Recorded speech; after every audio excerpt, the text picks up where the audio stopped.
നമസ്കാരം. ഈ മിയാവാക്കി മാതൃകയെക്കുറിച്ച് ഈ വീഡിയോ സീരീസ് തുടങ്ങിയ ശേഷം പലരും എനിക്ക് അവരുടെ ചില സംശയങ്ങളൊക്കെ എഴുതി അയക്കാറുണ്ട്. അപ്പോൾ അങ്ങനെ ഈയിടെയായിട്ട് കാണുന്ന ഒരു സംശയം, ഈ പ്രവാസികളിൽ കൂടുതൽ പേരും ചോദിക്കുന്നത്, ഞങ്ങൾ നാട്ടിൽ വന്നു കഴിഞ്ഞിട്ട് ഉള്ള സ്ഥലത്ത് ഈ മിയാവാക്കി രീതിയിൽ കൃഷി ആരംഭിച്ചാൽ അത് വെച്ച് ഞങ്ങൾക്ക് ഒരു ഉപജീവന മാർഗ്ഗം ഉണ്ടാക്കാൻ പറ്റുമോ, നാട്ടിൽ പിടിച്ചു നിൽക്കാൻ പറ്റുമോ എന്നാണ്. അപ്പോൾ അതിന് ഉത്തരം പറയുന്നതിന് ഭാഗമായിട്ടൊരു കഥ പറയാനായിട്ടാണ്. കഥയല്ല, ഞാൻ ഈ അടുത്ത കാലത്ത് പരിചയപ്പെട്ട ഒരു വ്യക്തിയെ പരിചയപ്പെടുത്തലാണ്. ഇപ്പോൾ എൻ്റെയൊക്കെ ചെറുപ്പത്തിൽ ഈ സ്കൂളിൽ കുട്ടികൾ പോകുന്നതും വരുന്നതൊന്നും വലിയൊരു കാര്യമായിട്ട്, കുട്ടികളെ വളർത്തുന്നതിൽ അത്ര വലിയൊരു നിഷ്കർഷയൊന്നും രക്ഷകർത്താക്കൾക്കില്ലായിരുന്നു. എന്നുവെച്ചാൽ കുട്ടി പോകും, പഠിക്കും, തന്നെത്താനെ തിരിച്ചു വരും, അല്ലെങ്കിൽ ഭക്ഷണം കഴിക്കാൻ സമയത്ത് കണ്ടില്ലെങ്കിൽ അന്വേഷിക്കും, അല്ലെങ്കിൽ വൈകിട്ടൊരു സമയം കഴിഞ്ഞാൽ ഇവനോട് പോയെന്ന് ചോദിക്കും. ഇതൊക്കെ അല്ലാതെ ഇപ്പോഴത്തെ പോലെ ഈ കുട്ടിയെ രാവിലെ ഒരു ബസ്സിൽ കയറ്റി വിട്ട് വൈകിട്ട് തിരിച്ചു വരുന്നു, അപ്പോൾ അതിനിടയ്ക്ക് കുട്ടി എന്തൊക്കെ ചെയ്യുന്നു, കുട്ടിക്ക് സ്കൂളിലൊരു ബുക്ക്, ഇങ്ങനെയുള്ള ബഹളമൊന്നും ഇല്ലായിരുന്നു. എൻ്റെ വീട് കോട്ടയം ടൗണിൻ്റെ ഒരറ്റത്തും, പഠിച്ചിരുന്ന സ്കൂൾ അതിൻ്റെ മറ്റേ അറ്റത്തുമാണ്. അപ്പോൾ ഈ ടൗൺ ക്രോസ് ചെയ്ത് എല്ലാ ദിവസവും യാത്ര. അപ്പോൾ ഇങ്ങനെ പോകുന്ന വഴിയിൽ ഒരുപാട് കാഴ്ചകളുണ്ട്. കോട്ടയത്തെ മാമൻ മാപ്പിളകൾ കഴിഞ്ഞ്, ഇപ്പോൾ അതൊക്കെ വളരെ വികസിച്ചു പോയി. മാമൻ മാപ്പിളകൾ കഴിഞ്ഞ് തിരുനക്കര അമ്പല മൈതാനം വരെയുള്ള ഭാഗത്ത് ഈ ജാലവിദ്യക്കാർ, ഈ തെരുവ് സർക്കസുകാർ, മരുന്ന് കച്ചവടക്കാർ, മൃഗങ്ങളെ കൊണ്ട് കളിപ്പിക്കുന്നവർ, പാമ്പ് കളിക്കാർ, ഇങ്ങനെ ഒരുപാട് പേര് കാണും. അപ്പോൾ ഇവരുടെയൊക്കെ കലാപരിപാടി രാവിലെ ഒരു അരമണിക്കൂർ ആസ്വദിച്ചിട്ടാണ് നമ്മൾ സ്കൂളിലേക്ക് പോകുന്നത് തന്നെ. എനിക്ക് തോന്നുന്നു ഞാൻ ഈ സംസാര ഭാഷ തന്നെ എൻ്റെ ഈ ജാലവിദ്യക്കാരൻ്റെയും പാമ്പ് കളിക്കാരൻ്റെയും ഒക്കെ ആണെന്നാണ് തോന്നുന്നത്. കാരണം ഒരു സോഫിസ്റ്റിക്കേറ്റഡ് ആയിട്ടുള്ള ഒരു ലാംഗ്വേജ് അല്ലാതെ ഇതാണ് കൂടുതൽ കാലം ഇവരുടെ പെർഫോമൻസാണ് ഞാൻ കേട്ടിട്ടുള്ളത്. അപ്പോൾ അതുകൊണ്ടായിരിക്കാം അങ്ങനെ. അപ്പോൾ എന്തായാലും അപ്പോൾ അങ്ങനെ നോക്കി നിൽക്കുന്നതുകൊണ്ട് ഇപ്പോഴും വഴിയിൽ എന്തെങ്കിലും ഒരു സംഭവം കണ്ടാൽ എന്താണെന്ന് അന്വേഷിക്കുന്ന ഒരു സ്വഭാവം എനിക്കുണ്ട്. അതിൻ്റെ ഒരു ബാക്കി പത്രമാണ്. അപ്പോൾ ഈയിടെ ഞാൻ കോട്ടയം വഴി പോകുമ്പോൾ കോട്ടയം കടങ്ങൂർ റൂട്ടിൽ, അതായത് മണർകാട് നിന്ന് കടങ്ങൂരേക്ക് പോകുന്ന വഴിയിൽ, കൃത്യം സ്ഥലം എനിക്ക് ഓർമ്മയില്ല, കടങ്ങൂരിന് ഇപ്പുറമാണ്, കടങ്ങൂർ വരെ ചെല്ലണ്ട, മണർകാട് കഴിയുകയും വേണം. അവിടെ റോഡ് സൈഡിൽ നാടൻ ശർക്കര വിൽക്കപ്പെടുന്നൊരു ബോർഡ് കണ്ടു. അപ്പോൾ ഞാൻ അവിടെ ഇറങ്ങി നോക്കിയപ്പോൾ ശർക്കര ഉണ്ടാക്കുകയാണ്. ഒരു 5-8 പേരുണ്ട്. അവരവിടെ നിന്ന് ശർക്കര അവിടെ തന്നെ. അപ്പോൾ എവിടെയാണിത് എന്ന് ചോദിച്ചപ്പോൾ അടുത്തുനിന്ന് കരിമ്പ് കൊണ്ടുവന്നിട്ട് ചെയ്യുന്നതാണ്. കരിമ്പ് അതിനപ്പുറം തന്നെ കൃഷി ചെയ്യുന്നുണ്ട്, റോഡിനിപ്പുറം കൊണ്ടുവന്ന് ശർക്കരയാക്കുന്നു. അപ്പോൾ ഇതിൻ്റെ ഒരു പ്രത്യേകത, ഇത് വാല്യൂ അഡീഷനാണ്. അതായത് കരിമ്പെന്ന് പറയുന്ന ഉൽപ്പന്നം നമ്മൾ മാർക്കറ്റിൽ വിറ്റാൽ കിട്ടുന്ന തുക തുച്ഛമാണ്. ഇതിനെ ശർക്കരയാക്കുമ്പോൾ അതിന് വേറൊരു വില കിട്ടും. ഇത് വേറൊരു തരത്തിൽ പറയാം. ഒരു 10-30 വർഷം മുമ്പ്, 25-30 വർഷം മുമ്പ് കേരളത്തിൽ ജെഫ്രി സാക്സ് എന്നൊരു വലതുപക്ഷ എക്കണോമിസ്റ്റ് ഉണ്ട്. അദ്ദേഹത്തിന് അന്ന് നോബൽ സമ്മാനം കിട്ടുമെന്നൊക്കെ പറഞ്ഞിരുന്നതാണ്. അമേരിക്കൻ ഒരു സാമ്പത്തിക ശാസ്ത്രജ്ഞനാണ്. അദ്ദേഹം കേരളത്തിൽ വന്നിരുന്നു. അപ്പോൾ ആ സമയത്ത് ഞാൻ അദ്ദേഹത്തെ ഒരു മാസികയ്ക്ക് വേണ്ടി അദ്ദേഹത്തിൻ്റെ ഒരു അഭിമുഖം എടുക്കേണ്ടി വന്നു. അപ്പോൾ ആ സമയത്ത് സംസാരിച്ചപ്പോൾ അദ്ദേഹം പറഞ്ഞാൽ, നിങ്ങൾ കേരളത്തിൻ്റെ പ്രശ്നം, കേരളത്തിന് എല്ലാവിധ സാഹചര്യങ്ങളുമുണ്ട്, പക്ഷേ നിങ്ങളുടെ ഉൽപ്പന്നങ്ങളെ മൂല്യവർദ്ധിത ഉൽപ്പന്നങ്ങളായിട്ട് മാറ്റുന്നില്ല. ഉദാഹരണത്തിന് കുരുമുളക് ഇവിടുന്ന് നിങ്ങൾ 2000 വർഷമായിട്ട് കയറ്റി വയ്ക്കുന്നുണ്ട്, പക്ഷേ ഇപ്പോഴും പിപ്പാരിൽ എന്ന് പറഞ്ഞൊരു സാധനമാക്കി അത് മാറ്റി വിറ്റാൽ അതിന് കിട്ടുന്ന വാല്യൂ വളരെ കൂടുതലാണ്. അപ്പോൾ അതായത് കുരുമുളകിൻ്റെ ഒരു ജ്യൂസാണത്. അപ്പോൾ അങ്ങനെ നിങ്ങളൊരു സാധനം ചെയ്യുന്നില്ല. അസംസ്കൃത വസ്തുവിനെ തന്നെയാണ് നിങ്ങൾ കയറ്റി അയക്കുന്നത്. ഇത് വളരെ ശരിയാണ്. കാരണം വെച്ചാൽ നമ്മളിപ്പോൾ ഒരു മിക്സി വാങ്ങിക്കുമ്പോൾ 2000 രൂപ നമ്മൾ ആ മിക്സിക്ക് വില കൊടുക്കുന്നുണ്ടെങ്കിൽ അതിൽ ഒരു 600 രൂപ മാത്രമാണ് ആ ഉണ്ടാക്കുന്ന ഫാക്ടറിക്കാരന് പലപ്പോഴും കിട്ടുന്നത്. ഒരു 40% അതിൻ്റെ റീറ്റെയിലർക്ക് കൊടുക്കേണ്ടി വരും. കാരണം അയാളൊരു കട തുറന്നു വെച്ചിരിക്കുകയാണ്. ഈ കടയ്ക്ക് അയാളൊരു വാടക കൊടുക്കണം, അയാളുടെ സ്റ്റാഫിനൊരു ശമ്പളം കൊടുക്കണം, കറണ്ട് ചാർജ് കൊടുക്കണം, കടയ്ക്ക് മറ്റു തരത്തിലുള്ള നികുതികൾ കൊടുക്കണം. ഇപ്പോൾ ഏതെങ്കിലും ദിവസം ഇപ്പോൾ ലോക്ക്ഡൗൺ വന്നു, കട അടച്ചിടുന്നു, അപ്പോഴും അയാൾക്ക് ചിലവുണ്ട്. അപ്പോൾ ഈ ചിലവുകളെല്ലാം കൂടെ കൂട്ടി അത് നടത്തിക്കൊണ്ട് പോകണമെങ്കിൽ അയാൾക്ക് അതിനകത്ത് ഒരു നിശ്ചിത വരുമാനം കിട്ടണം. അപ്പോൾ അവിടെ വെച്ച് വയ്ക്കുന്ന ഒരു പ്രോഡക്റ്റിന് 30% മുതൽ 40% വരെയാണ് റീറ്റെയിലർമാർ ആവശ്യപ്പെടുന്നത്. ഇത് കൂടാതെ ഒരു നാഷണൽ ലെവലിൽ ഒരു ഡിസ്ട്രിബ്യൂട്ടർ കാണും. അതായത് ഈ ഫാക്ടറിയിൽ ഉണ്ടാകുന്ന സാധനത്തെ ഈ റീറ്റെയിലറിലേക്ക് എത്തിക്കാനായിട്ട് ഒരു സംവിധാനം വേണം. അതിൻ്റെ ചിലവ് ഒരു 20-25% ഈ റീറ്റെയിലർക്ക് വേണ്ടി വരുന്ന കമ്മീഷനും പരസ്യക്കൂലി മറ്റേ ഇതൊക്കെ. ഇതും കഴിഞ്ഞുള്ള തുകയാണ് ഈ ഉൽപ്പന്നം ഉണ്ടാക്കുന്നയാൾക്ക് കിട്ടുന്നത്. അതാണ് ഈ ഇത്ര കുറഞ്ഞ തുകയാണ്. ഇത് എല്ലാ ഉൽപ്പന്നങ്ങളുടെയും കാര്യത്തിൽ ശരിയാണ്. നമ്മളിപ്പോൾ റീറ്റെയിലറോട് പലരും ചെന്നിട്ട് ചോദിക്കും, എനിക്കൊരു 40% കമ്മീഷൻ തരാമെന്നൊക്കെ ചോദിക്കും.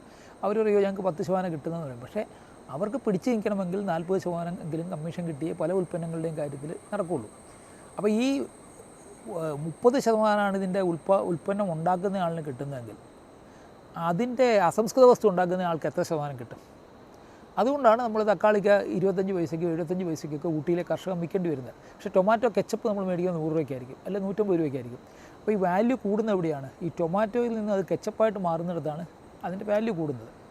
ഇവിടെ തന്നെ ഈ അസംസ്കൃത ശർക്കരയുടെ കാര്യത്തിൽ അദ്ദേഹം ചെയ്യുന്നത്, സാധാരണ നമുക്ക് 60-65 രൂപയ്ക്കാണ് ശർക്കര കിട്ടുന്നത്. പക്ഷേ ഇവിടെ അദ്ദേഹം ഉയർന്ന ഗുണനിലവാരമുള്ള യാതൊരു മായവും ചേർക്കാത്ത നിങ്ങളുടെ കൺമുന്നിൽ ഉണ്ടാക്കുന്ന ശർക്കര, അപ്പോൾ അതിന് അദ്ദേഹം 150 രൂപയാണ് ഈടാക്കുന്നത്. അതിൻ്റെ കൂടെ ചുക്ക് പോലെയുള്ള കുറച്ച് വസ്തുക്കളോട് ചേർത്ത് ഒരു പ്രത്യേകതര ശർക്കര വീണ്ടും കുറച്ചുകൂടെ ഗുണം കൂടിയതുണ്ടാക്കുന്നുണ്ട്. അതിൻ്റെ വില 200 രൂപയാണ്. അപ്പോൾ ഈ 150 രൂപയ്ക്ക് 200 രൂപയ്ക്കും ശർക്കര വയ്ക്കുന്നുണ്ട്. അദ്ദേഹം കോടീശ്വരനാകുന്നുണ്ടോ? ഇല്ല. പക്ഷേ അദ്ദേഹം കഴിഞ്ഞ 3 വെള്ളപ്പൊക്കക്കാലത്തും വൻ നഷ്ടം അനുഭവിച്ചതാണ് കരിമ്പ് കൃഷിയിൽ. ആ നഷ്ടം കവർ ചെയ്യാൻ അദ്ദേഹത്തെ സഹായിച്ചത് ഈ വിൽപ്പന കൊണ്ടാണ്. അപ്പോൾ ഈ അദ്ദേഹത്തിൻ്റെ കഥ നമുക്ക് അദ്ദേഹത്തിൻ്റെ വാക്കുകളിൽ തന്നെ കേൾക്കാം. സാർ, റിട്ടയർ ചെയ്ത ശേഷമാണോ കൃഷിയിലേക്ക്? റിട്ടയർ ചെയ്തതിന് ശേഷമാണ് ഞാൻ കരിമ്പ് കൃഷിയിലേക്ക് ഇറങ്ങിയത്. നേരത്തെ ചെയ്തിട്ടില്ല? നേരത്തെ എൻ്റെ ചെറുപ്പകാലത്ത് ഞങ്ങളുടെ പരമ്പരാഗതമായി എൻ്റെ അപ്പനും വല്യപ്പനും ഒക്കെ കരിമ്പ് കൃഷിക്കാരായിരുന്നു. ശരി. അപ്പോൾ കരിമ്പ് കൃഷി ചെയ്യുന്ന എങ്ങനെയെന്നും ആ കൃഷിയിൽ നിന്നുണ്ടാകുന്ന കരിമ്പ് ഉപയോഗിച്ച് ശർക്കര നിർമ്മിക്കുന്നത് എങ്ങനെയെന്നും എനിക്ക് നന്നായി അറിയാമായിരുന്നു. മാത്രമല്ല, ഞാനിപ്പോൾ ഈ റിട്ടയർമെൻറ്റിന് ശേഷം ഈ രംഗത്തേക്ക് ഇറങ്ങാനുള്ള പ്രധാന കാരണം നമ്മുടെ നാട്ടിൽ ലഭ്യമായിരുന്ന ശർക്കര എന്ന് പറയുന്നത് മറയൂർ ശർക്കരയാണ്. ആ മറയൂർ ശർക്കരയിൽ മായമാണ്. മറയൂർ ശർക്കരയിലെ നിറം കൊടുക്കാൻ വേണ്ടി സോഡിയം ഹൈഡ്രജൻ സൾഫേറ്റ് എന്ന കെമിക്കൽ ഉപയോഗിക്കുന്നു. രുചി കിട്ടാൻ വേണ്ടി കാസ്റ്റിക് സോഡ എന്ന വസ്തു ഉപയോഗിക്കുന്നു.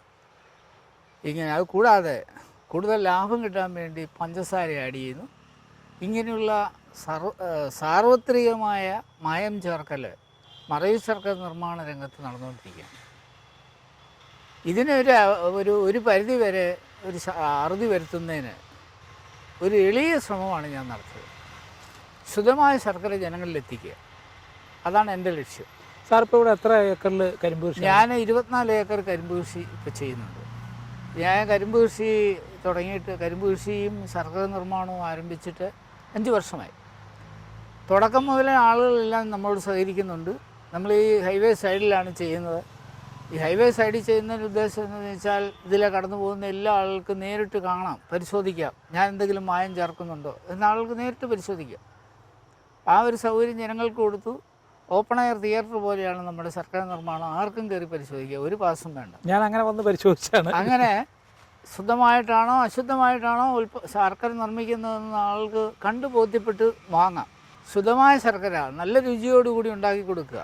അതെ, അതുപോലെ തന്നെ തൂക്കവും നല്ല കൃത്യമായ തൂക്കമാണ്. ഞാൻ 1 കിലോ ചോദിക്കുമ്പോൾ 1 കിലോ ഒരു ശകലം കൂടുതലാണ് എപ്പോഴും ഇവിടുന്ന് പാക്ക് ചെയ്ത് തരുന്നത്, അല്ലാതെ തൂക്കം കുറയുന്നില്ല. സാർ, ഈ 24 ഏക്കർ കൃഷി ചെയ്യുമ്പോഴേ ഇപ്പോൾ നമുക്ക് ഈ വെള്ളപ്പൊക്കമൊക്കെ ഉണ്ടാകുമ്പോൾ ഇവിടെയൊക്കെ വെള്ളം കയറുന്ന പ്രദേശമല്ലേ, അപ്പോൾ അങ്ങനെയൊക്കെ കുറേ നഷ്ടം. ഈ വെള്ളപ്പൊക്കം നമ്മൾ കൃഷിയെ സാരമായി ബാധിക്കുന്നുണ്ട്. കരിമ്പ് കുറേ നശിച്ചു പോകുന്നുണ്ട്, വളരെ ബുദ്ധിമുട്ടുണ്ടാക്കുന്നുണ്ട്. ഈ കഴിഞ്ഞ 3 വർഷം തുടർച്ചയായി വെള്ളപ്പൊക്കം ഉണ്ടാവുകയാണ്. അതുകൊണ്ട് ഞാൻ ഇനി കൃഷിയുടെ അളവ് കുറയ്ക്കുകയാണ്. കാരണം ഇങ്ങനെയൊക്കെ വെള്ളപ്പൊക്കം വന്നു കഴിയുമ്പോൾ നമ്മുടെ നഷ്ടത്തിൻ്റെ അളവ് കൂടുകയാണ്. പിന്നെ അത് പിടിച്ചു നിൽക്കുന്നത് വാല്യൂ ആഡഡ് പ്രോഡക്റ്റ് ഉണ്ടാക്കി കൊടുക്കുന്നതുകൊണ്ടാണ് ഞാൻ പിടിച്ചു നിൽക്കുന്നത്. ഇപ്പോൾ അതുപോലെ നമ്മൾ ഈ കരിമ്പിന് ചില അസുഖങ്ങളൊക്കെ ഡിസീസൊക്കെ പോലെയുള്ള ഇവിടെ അങ്ങനെ കാണാറില്ല. തമിഴ്നാട്ടിലൊക്കെ കരിമ്പിന് അസുഖങ്ങൾ ഉണ്ടാവാറുണ്ട് എന്ന് പറഞ്ഞു കേട്ടിട്ടുണ്ട്. പക്ഷെ നമുക്കിവിടെ ഇതുവരെ അങ്ങനെ അസുഖം. ഇത് നാടൻ കരിമ്പാണോ? ഇത് നാടനല്ല, നമ്മുടെ കരിമ്പ് ഗവേഷണ കേന്ദ്രം തിരുവല്ലയിൽ നമുക്ക് കരിമ്പ് ഗവേഷണ കേന്ദ്രമുണ്ട്. അവിടെ നിന്നുള്ള വിത്തിനമാണ് അതിപ്പോഴും ഉണ്ട്. അവിടെ നിന്നുള്ള വിത്തിനമാണ് ഇവിടെ നമ്മൾ കൊണ്ടുവന്ന് കൃഷി ചെയ്യുന്നത്. മാധുരി എന്ന് പറയുന്ന ഒരു അത്യുൽപാദന ശേഷിയുള്ള ഒരു വിത്തിനമാണ് നമ്മളിവിടെ കൃഷി ചെയ്യുന്നത്. അല്ല, സാധാരണ അതിൻ്റെ പേര് പോലെ തന്നെ മാധുര്യമേറിയ ശർക്കരയാണ് അതിൽ നിന്ന് കിട്ടുന്നത്. ഞാനിപ്പോൾ ശർക്കര നിർമ്മിക്കുന്ന ഈ കേന്ദ്രം തന്നെ അതും വാടകയ്ക്ക് എടുത്ത് ചെയ്യുക. മാസം 30,000 രൂപ വാടകയാണ് 20 സെൻറ്റ് സ്ഥലത്തിന്. തറവാടക. തറവാടകയാണെന്ന് വിചാരിക്കണം. ദിവസം 1000 രൂപ ഉണ്ടാകണം വാടക. അപ്പോൾ സാറ് റിട്ടയർ ചെയ്ത് കഴിഞ്ഞിട്ട് ഇത് തുടങ്ങിയുണ്ട്. ഈ 24 ഏക്കറിൽ എത്ര പണിക്കാർ കാണും സാർ? എത്ര ഒരു ഡെയിലി നമുക്ക് 20 പേര് കരിമ്പ് വെട്ടാനുണ്ട്, 20 പേര് പ്രോസസ്സിങ്ങിനുണ്ട്, 40 പേര് പണിയുന്നുണ്ട്. ഇവർക്ക് ഒരു മാസം എത്ര പേർക്ക്? ഒരാൾക്ക് 1000 രൂപ വെച്ച് കൊടുക്കും. അല്ല സാറേ, ഞാൻ ഒരാണ്ടിൽ എത്ര ദിവസം ഇവർക്കെല്ലാം കൂടെ പണി കൊടുക്കാൻ പറ്റുന്ന? ഒരു 100 ദിവസം. ഇത് 365 ദിവസവും ശർക്കര ഉൽപ്പാദനം ഉണ്ട്. മറ്റേ കൃഷിയോ? കൃഷി സീസണില്ല, അത് കൃഷിയുണ്ട്, എല്ലാ ദിവസവും ഉണ്ട് കൃഷി. ഇതിന് വേറെ എന്തെങ്കിലും ഉണ്ടോ സാർ? ഈ കരിമ്പിന്റെ ഓല വെട്ടുന്നതിനൊക്കെ നമ്മൾ എന്താ ചെയ്യുന്നത്? അതിന് വേറെ എന്തെങ്കിലും ഉപയോഗിക്കാൻ വെക്കുമോ? അല്ല, കാലിത്തീറ്റ? കരിമ്പിന് കത്തിക്കാൻ എടുക്കുന്നുണ്ട് അല്ലേ? കരിമ്പിൻ ചണ്ടി, ഇതിനൊക്കെ ഇത് വേറെ വാല്യൂ ആഡഡ് പ്രോഡക്റ്റ് ഇതിൽ നിന്ന് ഉണ്ടാകുന്നുണ്ട് സാറേ. കരിമ്പിൻ ചണ്ടിയുടെ chemical name molasses. Molasses fermentation നടത്തുമ്പോഴാണ് ഇതിൽ ആൽക്കഹോൾ ഉണ്ടാകുന്നത്. അതിന് കളർ കൊടുക്കുമ്പോഴാണ് ഇന്ത്യൻ നിർമ്മിത വിദേശമദ്യം ഉണ്ടാകുന്നത്. അത് ഇതിൽ നിന്നാണ് ഉണ്ടാവുക. കർണാടകത്തിൽ നിന്നൊക്കെ ഈ സ്പിരിറ്റ് വരണമെന്നുണ്ടെങ്കിൽ അവിടെ എല്ലാം ഈ കരിമ്പിൻ തോട്ടത്തിലെ ഈ മൊളാസസ് ഉപയോഗിച്ചാണ് സ്പിരിറ്റ് ഉണ്ടാക്കുന്നത്. ശർക്കര നിർമ്മാണം എന്നുള്ളത് വളരെ ലളിതമായ ഒരു പ്രക്രിയയാണ്. ചക്ക് ഉപയോഗിച്ച് കരിമ്പിൻ്റെ ജ്യൂസ് എടുക്കുക, ആ ജ്യൂസിൽ കുറച്ച് വെള്ളം വെള്ളം വറ്റിക്കുക, വെള്ളം വറ്റിക്കുന്ന പ്രവർത്തനമാണ് ഇവിടെ നടക്കുന്നത്. ആ വെള്ളം വറ്റിക്കുമ്പോൾ അതിന് അവശേഷിക്കുന്നത് ശർക്കരയാണ്. ആ ശർക്കര ഈ തോണിയിലൊഴിച്ച് ചട്ട ഉപയോഗിച്ച് ഇളക്കി തണുപ്പിച്ച് കൈകൊണ്ട് ഉരുട്ടിയെടുക്കുകയാണ് ചെയ്യുന്നത്. അപ്പോൾ അദ്ദേഹം കരിമ്പിൽ നിന്നും ഒരു മൂല്യവർദ്ധിത ഉൽപ്പന്നം എങ്ങനെ ഉണ്ടാക്കുന്നു എന്ന് കണ്ടല്ലോ. നമ്മളെല്ലാം പറമ്പിൽ കാന്താരിമുളകുണ്ട്. കാന്താരിമുളക് നമ്മൾ പറിച്ച് കുറേ നമ്മൾ പറിച്ച് കളയും, കുറേ കാക്ക തിന്നുകൊണ്ടുപോകും, കുറേ നമ്മൾ ചമ്മന്തി അരിയും, കുറേ ആർക്കെങ്കിലും കൊടുക്കും. ഉണങ്ങിയ കാന്താരിമുളകിൻ്റെ വില 2000 രൂപയാണ്. അത് കൂടുകയും കുറയുകയും ചെയ്യാറുണ്ട്. 650 രൂപ മുതൽ മേലോട്ട് പോകാറുണ്ട്. അപ്പോൾ ഇത് പലരും മറ്റേ ഈ പ്രഷറിനും മറ്റുമുള്ള ഇത് നല്ലതാണെന്ന് പറഞ്ഞ് കേരളത്തിന് പുറത്തേക്ക് വിൽക്കുന്നവരുണ്ട്, അതിൽ നിന്ന് ഗുളിക ഉണ്ടാക്കുന്നവരുണ്ട്. അപ്പോൾ ഇവിടെ ആ പ്രോഡക്റ്റ്, അതായത് ഉണങ്ങിയ കാന്താരിമുളക് എന്ന സാധനത്തിന് വിലയുണ്ട്. കാന്താരിമുളക് നിങ്ങൾ ഉണക്കിയെടുത്ത് ആൾക്ക് വറക്കാനോ വറ്റലായിട്ടോ ഒക്കെ മാറ്റാൻ പറ്റുമെന്ന് എനിക്കറിയില്ല. എന്തെങ്കിലും തരത്തിൽ അതിനെ ദീർഘകാലം ഉപയോഗിക്കാവുന്ന ഒരു സാധനമായിട്ട് മാറ്റിയാൽ നിങ്ങൾക്കതിൽ നിന്നൊരു വില കിട്ടും.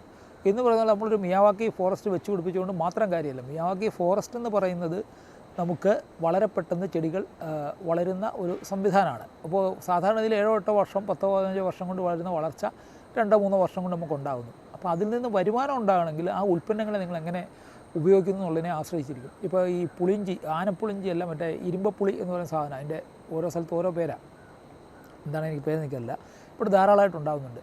ഇതിനെ നമ്മൾ സാധാരണ പറിക്കാതെ മരത്തെ തന്നെ കിടന്ന് പോവുകയാണ് പലയിടത്തും ചെയ്യുന്നത്. ഇതിനെ അച്ചാറാക്കി കൊടുത്താൽ അതും ഈ പറയുന്ന പോലെ ചില അസുഖങ്ങൾക്ക് നല്ല ഒരു സൊല്യൂഷനാണെന്ന് പറയുന്നുണ്ട്.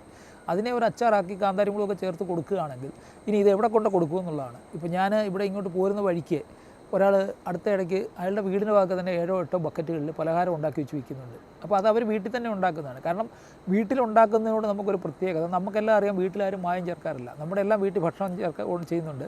ആ ഭക്ഷണം നമ്മൾ കളർ ചേർക്കാറില്ല, അല്ലെങ്കിൽ വേറെ എന്തെങ്കിലും രുചിക്കായിട്ട് എന്തെങ്കിലും കൂടുതൽ ചേർക്കാറില്ല, അല്ലെങ്കിൽ അത് കേടാകാതിരിക്കാനായിട്ട് എന്തെങ്കിലും രാസവസ്തു ചേർക്കാറില്ല. അപ്പോൾ ഈ വീട്ടിലുണ്ടാക്കുന്ന ഭക്ഷണം, ഈ വീട്ടിലെ ഊണ് എന്നൊക്കെ പറയുമ്പോൾ ആളുകൾക്കുള്ള താല്പര്യം അതാണ്, വളരെ ശുദ്ധമായ ഒരു സാധനം എന്നുള്ളതാണ്. അപ്പോൾ ഈ ശുദ്ധമായ ഉൽപ്പന്നങ്ങളായിട്ട് ഇതിനെ മാറ്റുകയും നിങ്ങൾക്ക് നേരിട്ട് വിൽക്കുകയും പിന്നെ ഈ ഭാവിയിൽ ഓൺലൈൻ നെറ്റ്വർക്കുകളും മറ്റും വരുമ്പോൾ ഇത് കുറേ കൂടെ എളുപ്പമാകും. എന്തായാലും വീട്ടുപടിക്കൽ വെച്ച് വിൽക്കുന്നത് പോലും പോസിബിളാണ്. അങ്ങനെയുള്ളൊരു സംവിധാനം, ഇത് എങ്ങനെ വിൽക്കാമെന്നുള്ളൊരു സാധനം, എങ്ങനെ ഇതിനെ ഒരു ഉൽപ്പന്നമാക്കി വിൽക്കാം എന്നല്ലാതെ അതായത് നിങ്ങൾ 1 കിലോ കപ്പ 30 രൂപയ്ക്ക് വിൽക്കുകയാണെങ്കിൽ 1 കിലോ കപ്പ ഉപ്പേരിയുടെ വില എത്രയാണ്? 100 ഗ്രാമിനോ 1/4 കിലോയ്ക്കോ മറ്റോ തന്നെ 80 രൂപയോ 100 രൂപയൊക്കെ വരുന്നുണ്ട്. എത്ര വില എന്ന് എനിക്ക് കൃത്യമായിട്ട് അറിയില്ല. അപ്പോൾ ആ ഒരു വർധനവ്, അതിനോട് വെളിച്ചെണ്ണ മാത്രമേ കൂട്ടിച്ചേർന്ന് നമ്മുടെ അധ്വാനമാണ്. അപ്പോൾ ഈ ഒരു വർധനവാണ് ഇതിൻ്റെ ലാഭം. ഈ ലാഭം നമുക്ക് എങ്ങനെ നേടാം എന്നുള്ളത് കൂടി ആലോചിച്ചുകൊണ്ട് വേണം ഇത്തരം കൃഷി രീതികളിലേക്ക് ഇറങ്ങാൻ.